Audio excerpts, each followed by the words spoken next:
দীর্ঘদিন ধরেই সেতুর বেহাল অবস্থা। ক্যানিংয়ের ডাবুখালের ওপর নির্মিত উত্তর অঙ্গদবেড়িয়া ও দক্ষিণ অঙ্গদবেড়িয়া সংযোগকারী সকেরাট বটতলার কাঠের সেতুর অবস্থা বেহাল। গ্রাম পঞ্চায়েত থেকে ব্লক প্রশাসন বিধায়ককে জানিয়ে মেলেনি সুরাহা। এর ফলে মঙ্গলবার বিক্ষোভ দেখান স্থানীয়রা।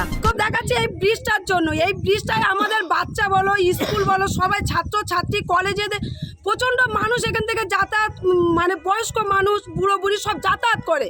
যদি ব্রিজটা এরম হয়ে পড়ে থাকে তো কোনো মানুষ কি এই ব্রিজটা থেকে যাতায়াত করতে পারে? আমরা তো মানুষ বাস করি রে বাবা। আমরা কি মানে পশু জানোয়ারটা বাস করি সরকারদের কাছে?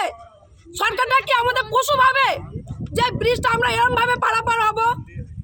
কি বলছে সরকার? কি বলছে সরকার? কি বলবে সরকার? কেন আমাদের আশ্রয়টা দিচ্ছে? কেন করে দিচ্ছে না? কেন মাপ নিচ্ছে? 3-4 বার এসে মাপ নিচ্ছে, ব্রিজে দেখে যাচ্ছে, ফটো করে যাচ্ছে, কিন্তু অথচ কিছু হচ্ছে না ব্রিজে। কারণ এই তো অবস্থা ব্রিজের, এই তো হাল অবস্থা।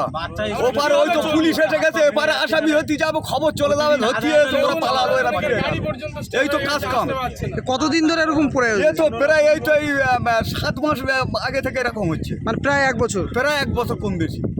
মানে কি বলছে প্রশাসন? কি বলছে প্রশাসন? কিছু বলে না, এইরকম ছবি তুলছে, নিয়ে চলে যাচ্ছে, কোনো কম কিচ্ছু হচ্ছে না। মানে আশ্বাস দিচ্ছে, কাজ হচ্ছে না, কোনো কাজই হচ্ছে না। এখন কি চাইছে? এখন আমরা চাইছি যদি আমাদের এখানে ঠিক আশা দেয় যে 1 সপ্তাহের মধ্যে ব্রিজ করব, আজকের এই বলে যাক।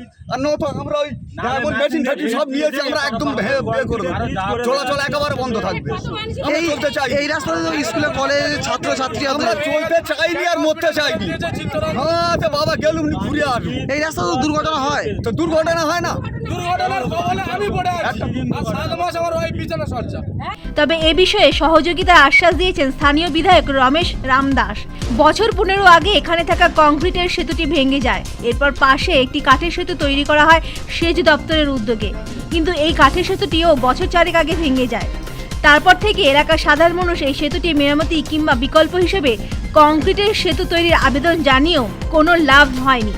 এলাকার সাধারণ মানুষ সহ আশেপাশের 5টি গ্রামের মানুষকে জীবনে ঝুঁকি নিয়ে যাতায়াত করতে হয়। ক্যানিং পশ্চিমের বিধায়ক রমেশ রামদাস বলেন, মানুষের সমস্যা মেটাতে দ্রুত পদক্ষেপ গ্রহণ করা হবে। জয়নগর থেকে উজ্জ্বল বন্দ্যোপাধ্যায় রিপোর্ট, পূবের কলম।